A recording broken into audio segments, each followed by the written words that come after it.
Hello, everyone. Happy Sunday. How is everybody doing out there? Wow, I'm really picking up on these like really dark, heavy chords and waves that are sort of like slithering, like snaking through society right now. It's really interesting to say the least. I pulled a few cards just to get a general idea of what kind of energy we're working with right now. And honestly, it's heavy. It's dark. It's scary. It feels very ominous. It feels like something is going to happen, but it's almost like too heavy and too dark for anything to happen. It's a very weird energy. And I think the main reason would be Saturn is going direct. So it's stationary right now as I'm making this video.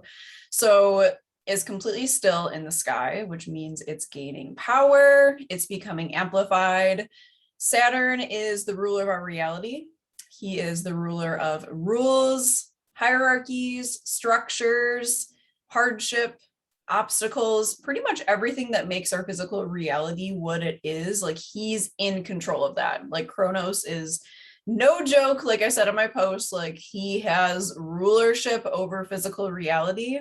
And as he's still in the sky, it definitely feels like heavy and stuck, like we're sitting in a box, like we're in this box and we can go outside of it, but like it's so much easier just to stay still because I feel Saturn's energy right now is like so heavy and it's like really putting the pressure on us. And I almost feel like with Pluto too, having recently gone direct, I feel like it's almost like this energy pushing us under beneath the surface. And we're not really moving too much, but I do feel like the pressure is down. Like it's like gravity. It's like pushing us down into the underworld still. I don't know how much we still want to be there, but we have to be there. The US is coming on its Pluto return come February.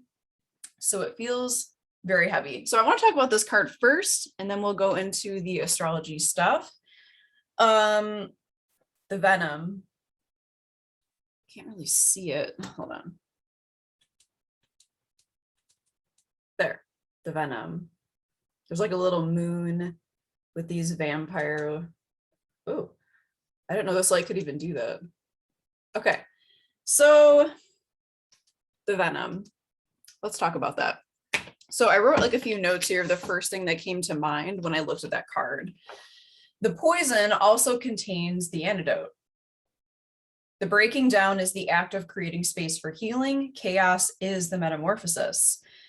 And also toxicity is a part of life. If worked with harmoniously in a balanced state, it can be alchemized into something useful. And then I kind of thought about the vulture. I was looking up stuff about vultures last night and how there was one caught in Ireland in like all of history, as far as we know, just one, because vultures don't naturally live in Ireland. It just has me thinking about vultures. Vultures are super cool animals. Obviously they eat dead things, they eat carcasses, and somehow don't get sick and don't die from eating the carcasses. They were considered like unclean to eat in the ancient times because they saw them eating dead stuff. There's a squirrel digging in my pot right now. I'm looking out the window. So the vultures are really interesting because not only do they repurpose death and toxicity, they just have like a whole bunch of like different survival instincts and survival skills that seem kind of gross to us, but in that process, they're able to alchemize and use normally toxic things for their own use and their own benefit. So that's the first thing that I thought of. With this deck in particular, what's in the book, again, this is the Archetypes guidebook by Kim Krans. Yeah. It's mostly about the toxicity part, about how toxicity can kind of, it's always in the shadows and it can easily permeate our existence.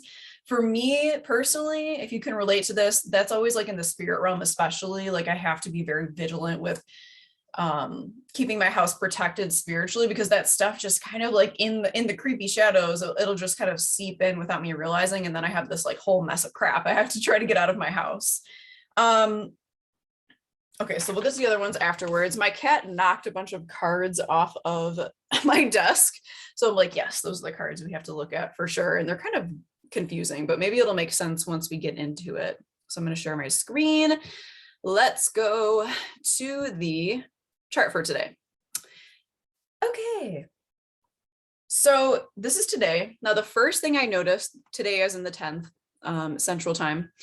So the first thing I notice is this right here. Venus is lined up with the South Node. This is super, super important right now, I think.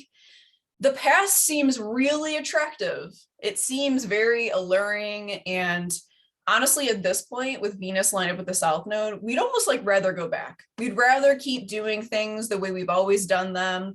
We would rather continue patterns into the future just because it's more attractive, alluring, desirable.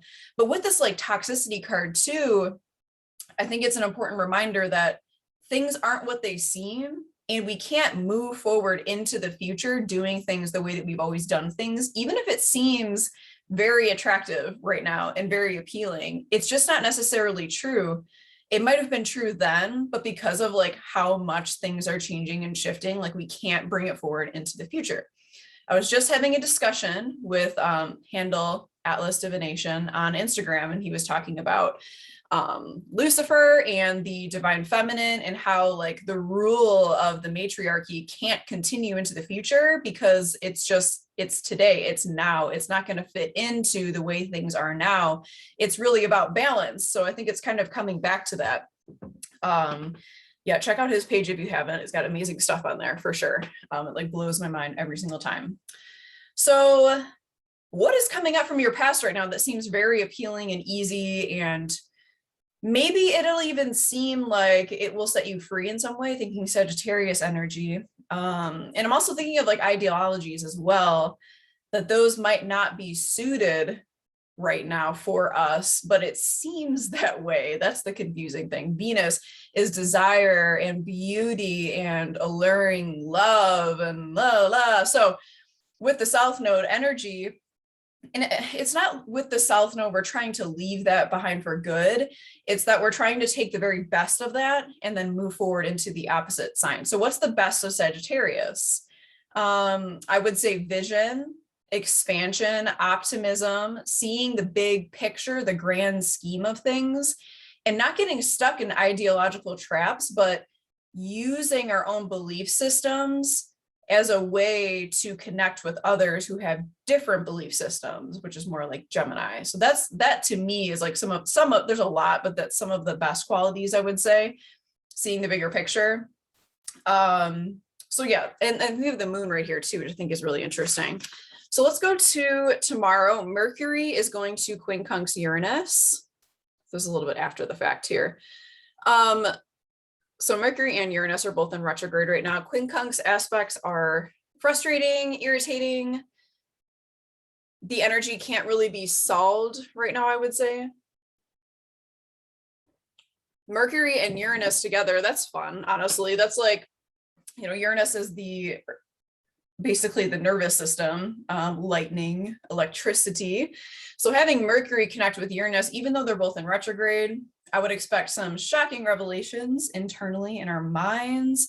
But at the same time, it's like we might not know what to do with it, or you might not really get it at all, but you feel like something is being revealed right now, like something. Quincunx aspects are considered to be minor aspects, so it's not a huge deal, but if you feel a bit like frustrated and irritated on the 11th, that is normal. On the 13th, we have Venus and Sagittarius forming a sextile with Saturn in Aquarius, or Saturn, here it is, which is now direct. So I personally love this aspect because I have this in my chart. It's my strongest aspect, I think.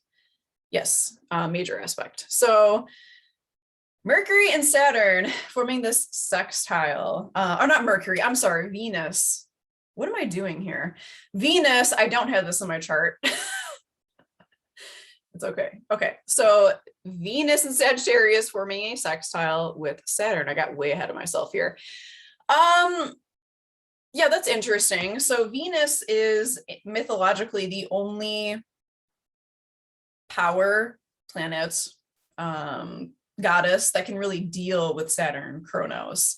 Saturn Kronos is not a fun dude. You know, people didn't really like Kronos. Here he is eating his children, you know, castrating his father Uranus, and you know, doing all this interesting stuff. And Venus is bringing that softness and the love. Now Venus, I also think is war as well. But Venus is kind of softening maybe the stuff with that's happening with Saturn right now. Maybe softening it just a bit. We're going to be attracted to those things that are like literally breaking through, cracking down society, like that kind of stuff. Like we'll be drawn to that, and we'll want to make it big. Jupiter will want to make it huge, and we'll want to bring attention to it, I think, which I don't know how comfortable Saturn will be with that, but that's going to be the kind of energy I think we're working with that day. So on the 15th, we have the sun forming a trine to Jupiter. Sun, Jupiter. Jupiter is still in retrograde. It's going to go direct on the 17th, which is Sunday. So sun trine Jupiter, generally it's a good thing.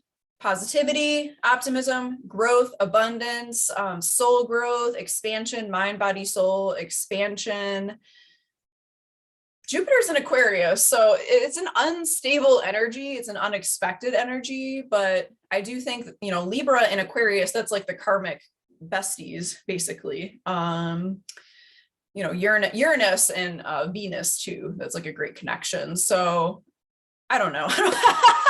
I'm so sorry, you guys. It's just Mercury retrograde and everything. So that's that.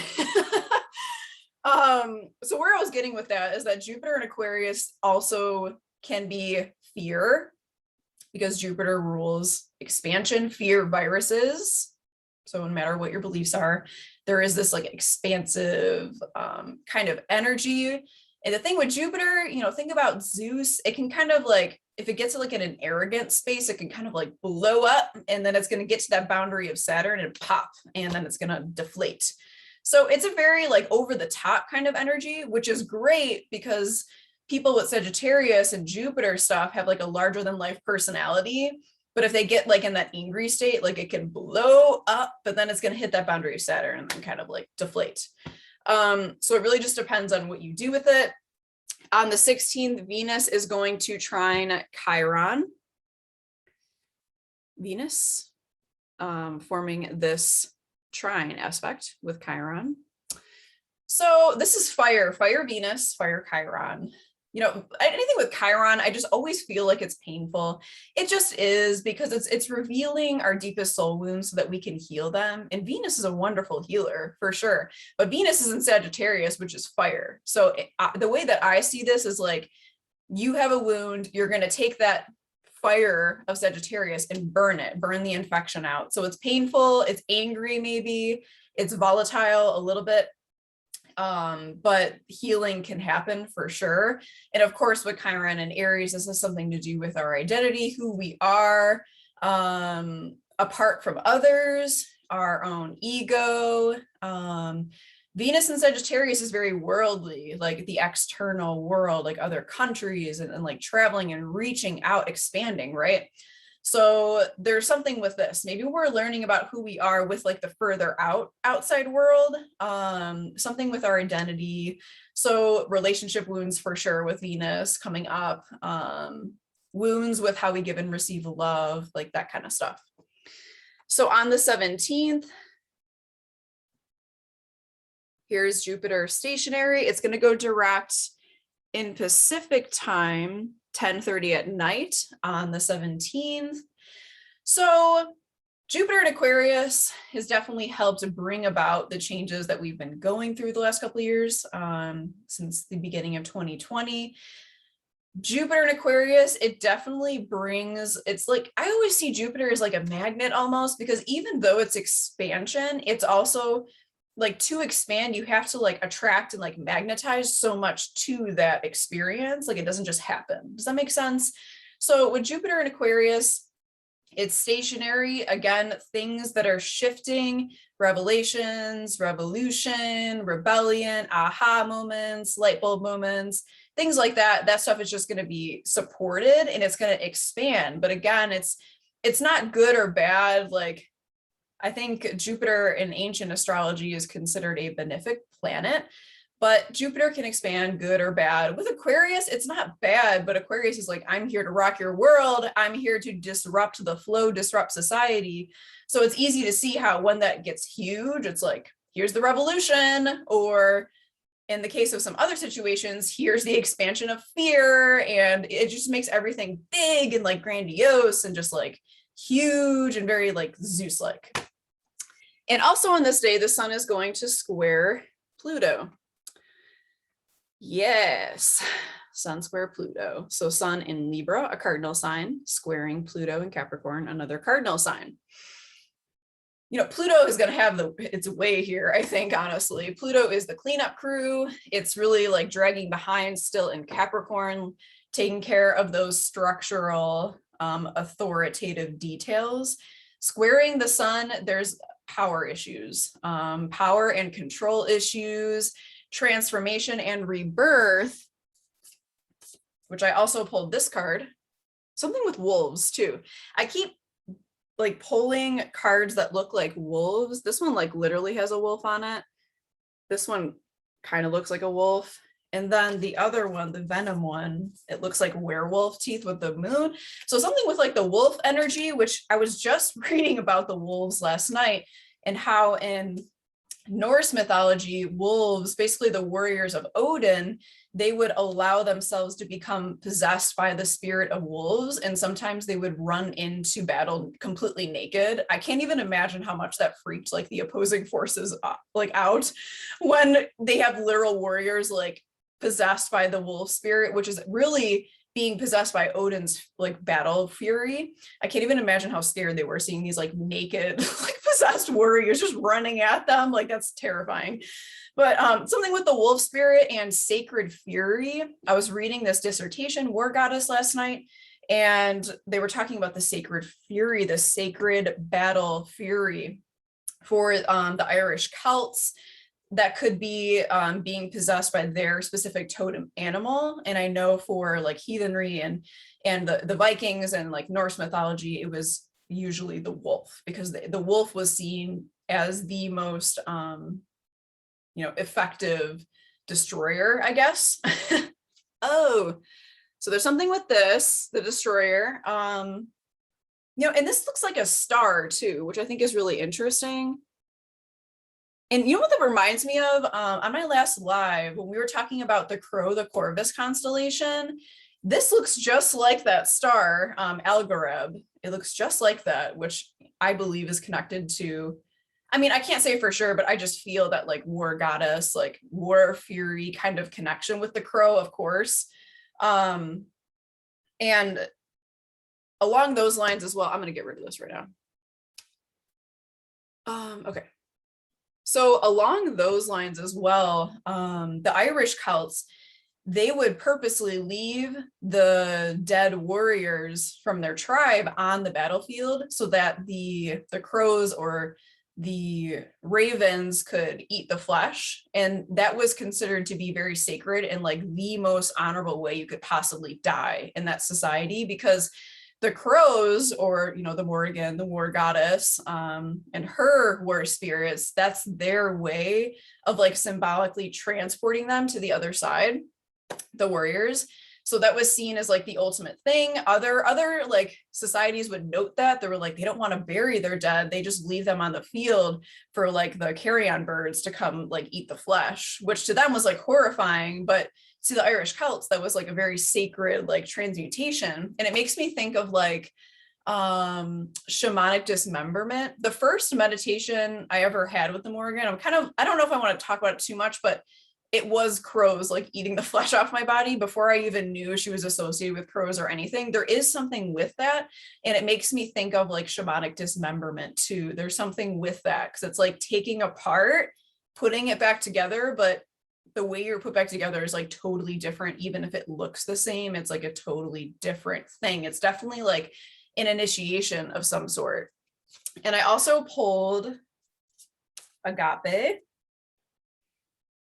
That was like the last card that I pulled there, which is really just about loving, like love and serve. So all of this darkness, this destruction, this chaos, this transmutation, this dismemberment, It's leading us to a space, I think, to be able to serve others probably, but it's very difficult. And then of course, right, I had to pull the apocalypse card with all these like snake looking things. Again, keep pulling the same cards. There's like cards I haven't even seen in this deck, but I just keep pulling the same ones over and over, no matter how many times I shuffle them. Okay. So these also flew out of my tarot deck. Yeah, this card there. So this is the Nine of Swords, but it's reversed, which it's still a difficult card. It's a heavy card. It often denotes like depression, mental illness is how I see it, or just feeling like so overwhelmed, like you have so many problems, you just don't know what to do except lay in your bed and like sob basically. But reversed, I see this as like a way out. You know, the swords become steps where we can kind of like climb our way out, or like a ladder. Where is that ladder leading? Where is your spiritual ladder leading? And that's something I kind of read in this book too, with one of the cards. I don't remember which one, but I think it was Agape. Agape was about like focusing your spirituality on one thing, like that awe of just the universe and nature. And the Nine of Swords, I just see, you know, a ladder, a spiritual ladder. Where is that leading for you? Where are you going? What is like the end goal, the end point of your spiritual practice? That's what I think this message is. The next one, I always think of this card as being like a Sagittarius card, the Two of Wands. It was reversed, the Two of Wands. And, you know, this person is like holding the world and they're kind of like looking out over the horizon, waiting for something, you know, whether that's the boat that comes and gets them. It's a very like travel like card. So I always associated this with like Sagittarius and like the vision being reversed. This reminds me of the Venus and Sagittarius conjuncting the South Node in Sagittarius, because it's almost like maybe we're not seeing the bigger picture for what it really is and what it could be, or we're getting so lost in wanting anything but what's here, because Gemini is bringing the energy back to our immediate community, our neighbors, the people that we see day to day, like our immediate community. That's where we're trying to bring our attention back, because we've really lost that, I think, in society. So having this reverse, it's like the outside world is a bit too far maybe right now. We have to start thinking again back to the community, back to what's like immediately around us, what we see. Yeah, that's all I have to say about that, I think. And then the third one, I'm like so confused by this. The Three of Cups. These like three women getting around, like drinking, having a merry old time or whatever. So I see this as like a celebration, maybe like everything is so serious right now. Like it's so serious. And it makes sense because there's so much to feel serious about. And now that Saturn is going direct, it just feels very serious and very restricted. You know, I'm in my Saturn return right now, and like that's a thing, like, and I have Saturn in my third house of thinking, so seriousness is like a fault of mine. I would say there's a lot of seriousness. Like we can still celebrate the little things with the people we love, the ones who are closest to us, and have like those little reunions with our friends. We can still have that even though, you know, society is like imploding upon itself. Don't forget to actually like enjoy yourself. And then I'm being drawn back to this card, the Animal. I really like this card because it's kind of like the combination of all animals together. And if you look very closely, I haven't gotten my good camera set up yet because I got the wrong cord, but there's like these braids over here and these threads like weaving this animal together. Let's just look up what this one says, because I do feel that I need to read it with you guys.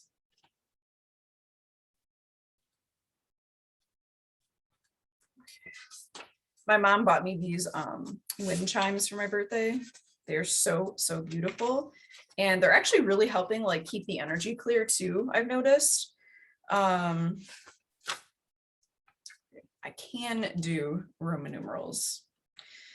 It's helping like keep the energy clear because they're really nice ones and they're tuned to like a certain frequency. I don't know what that frequency is.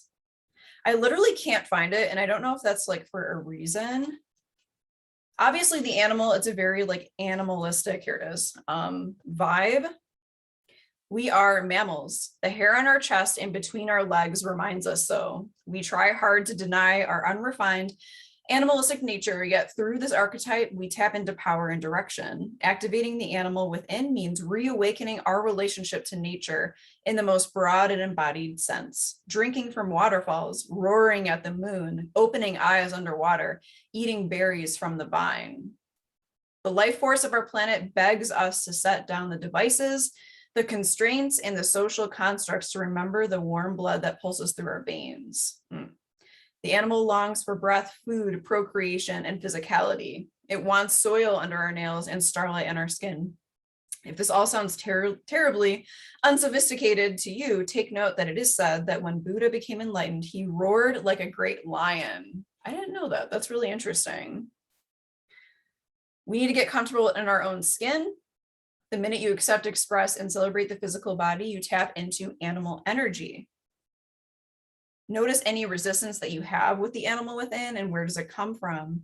What has kept you from doing wild one? I love that. I really like that. And I think it maybe ties into Odin's warriors and embodying that sacred fury by allowing the wolf spirit to possess them. And what I was reading in this dissertation, the Vikings, those warriors, when they allow themselves to become possessed, they couldn't really, let go of that possession. Like they were just like always in that state. I can't even imagine, like that's got to be just very exhausting. In Irish Celtic history, when those warriors would become possessed by their totem animal, usually like a hound or a dog, they allowed themselves, or they could come and go as they please. So they could call upon that power to possess them to fight, but they could also let go of it. And there was a very sacred like reintegration process. Because at that point, like they were almost like dangerous to their own society, even because they became so animalistic. Okay, I'm gonna stop talking. Thank you so much for watching, and I hope this was helpful to you in some way. I feel like I need to go like dig my claws into the dirt outside. Okay, all right, I love you guys. Bye.